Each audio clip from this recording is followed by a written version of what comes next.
Assalamualaikum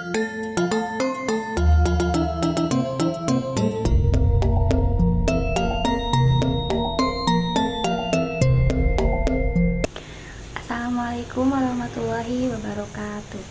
Sampurasun sadayana nepangkeun nami abdi Saskia Ainur Agni di Fakultas Keguruan dan Ilmu Pendidikan Program Studi Pendidikan Matematika semester 4.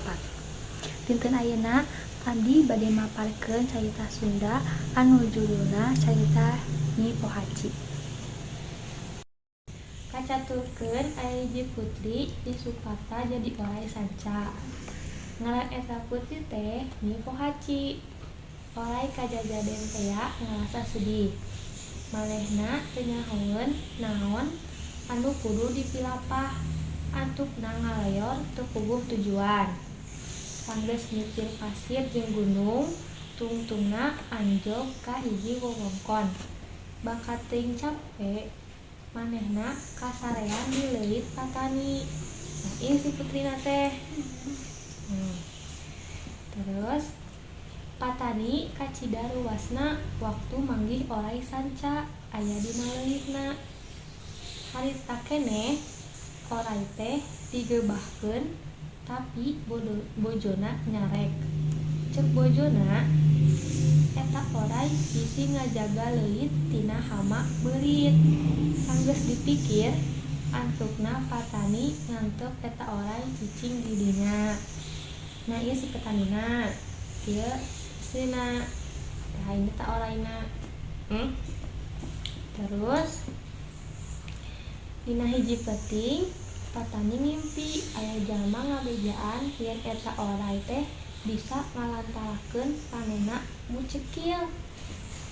Syaratna manehna kudu mere sasajen ka eta oray ku kadaharan anu ngareunah.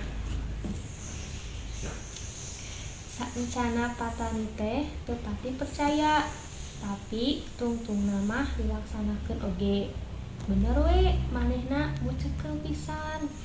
Nah, diwe tah si padina teh subul lah tuh. Terus Batara Guru pamimpin para dewa di kahyangan ngadangu warta ngeunaan oray sanca anu mere kasuburan kana sawah Patani. Anjeunna katajieun ku budi eta oray tur hayang ngangkat jadi dewi di kahyangan. Batara Guru tuluy ngirim para dewi pikeun mapageun eta oray kacida bungahna lantaran bisa balik deui kana wujud aslina Nyi Pohaci nu tadi tea nu putrina tadi.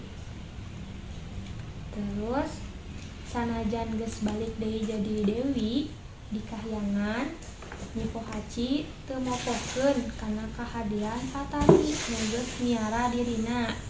Nyi Pohaci terus mere kasuburan kana sawah para petani. Nya antukna katalah jadi dewi kasuburan. Kan ini si putrinya kan. Jadi si putrinya tuh jadi ular, jadi oray atuhnya. Nah, karena si dewina tuh ngasih kesuburan buat si sawah petaninya teh.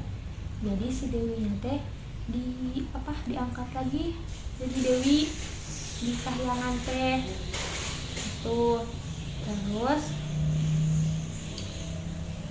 jadi we wujud aslina deui si Nyi Pohaci ieu teh. Nah, kan awalnya teh oray nih. Nah, jadi we dewi deui. Lantaran eta teh nganyuburkeun sawahna si Patani. Terus oge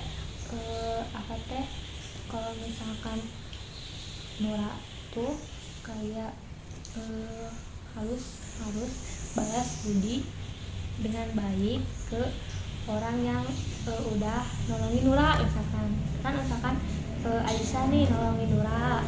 Nah, nanti teh Nura teh harus balas budi juga yang baik ke Aisyah tuh.